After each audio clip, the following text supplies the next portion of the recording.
Welcome to Ahead of the Times, where we read the news so you don't have to. GOP lawyers swing at Obama. Are they trying to give a black eye to a black guy? London Mayor won't pay U.S. tax. To be fair, most rich Londoners don't pay any tax. Band-Aid song is back. Which lines got cut?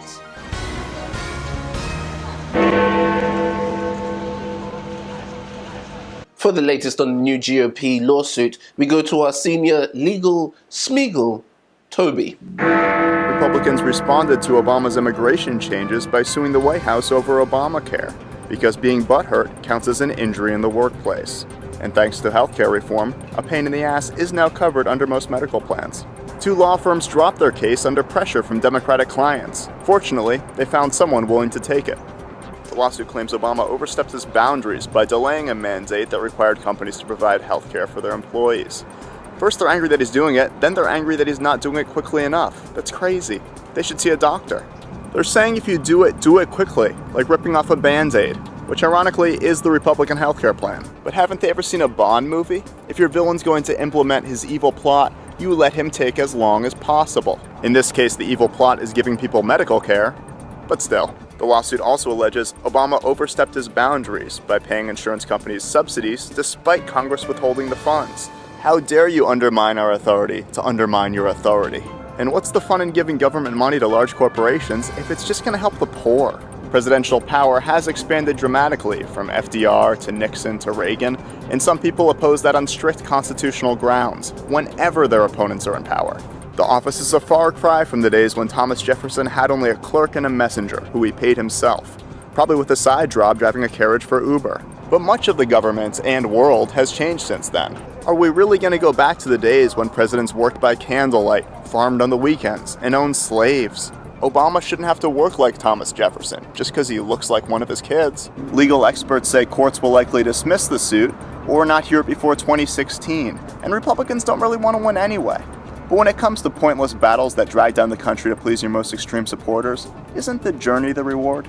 I predict Republicans will settle out of court as long as they get the opportunity to embarrass Obama some other way. Like communists say what? What? Ha! For the latest on London's mayor not paying U.S. tax, we go to our senior reverse Boston Tea Party correspondent, Ola. Mayor of London Boris Johnson refuses to pay US taxes, even though he was born in America.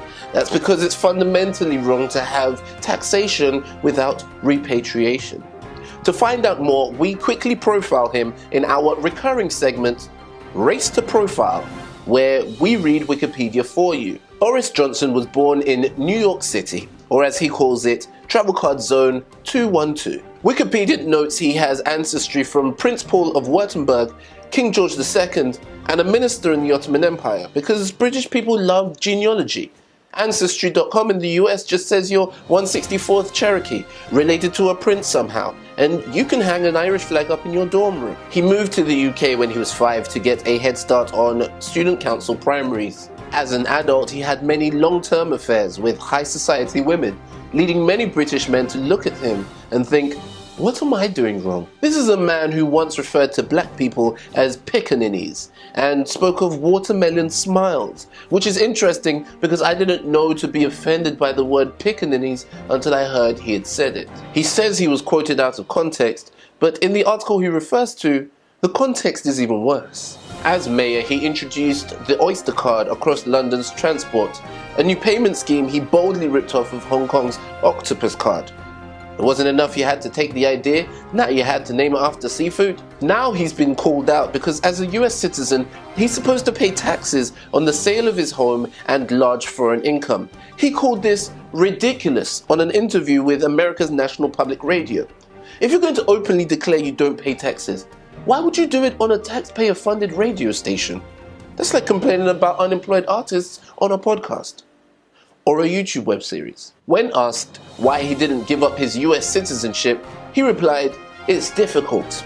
Even though record numbers of Americans are doing it, But a Google search reveals in order to relinquish citizenship, you must prove 5 years of tax compliance. So he won't be living for at least 6. The episode comes at a bad time as London is in the midst of a row with the US Embassy, which has not been paying London's congestion charge because it says it has diplomatic immunity against taxes. Look, the guy in Lethal Weapon 2 got away with murder. I think we can let the congestion charge slide. The US has racked up 12 million in congestion charges, showing they are the best in the world at clogging arteries. I predict Boris Johnson will run for Prime Minister, just for the diplomatic immunity on US taxes. For the latest on the latest Band-Aid release, we go to our senior What Passes for Music correspondent, Toby.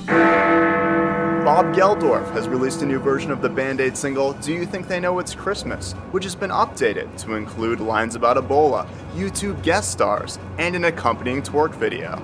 Do they even know it's Christmas? I don't know if you remember the 19th century, but we sent some people over. Despite the song being about Ebola, they still kept the lyrics Feed the World.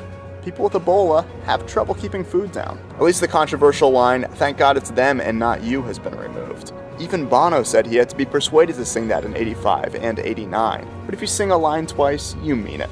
Look how often Tupac talked about getting shot. While some stars participated, others declined, showing not everyone is catching Ebola fever. Bob Geldof was mad at Adele for not participating, but why couldn't he just get someone like her? Africa has released its own Ebola song with helpful tips. They should release fundraising songs for the West, like Do They Even Know Where Africa Is? Or Do They Even Know How You Get Ebola? I predict this song will raise millions for Ebola relief, and given how much hard work Ebola's put in this year, I think it's earned it. Thank you for watching Ahead of the Times, predicting the news since 2015. Please subscribe, share, and tune in next week to stay truly ahead of the times.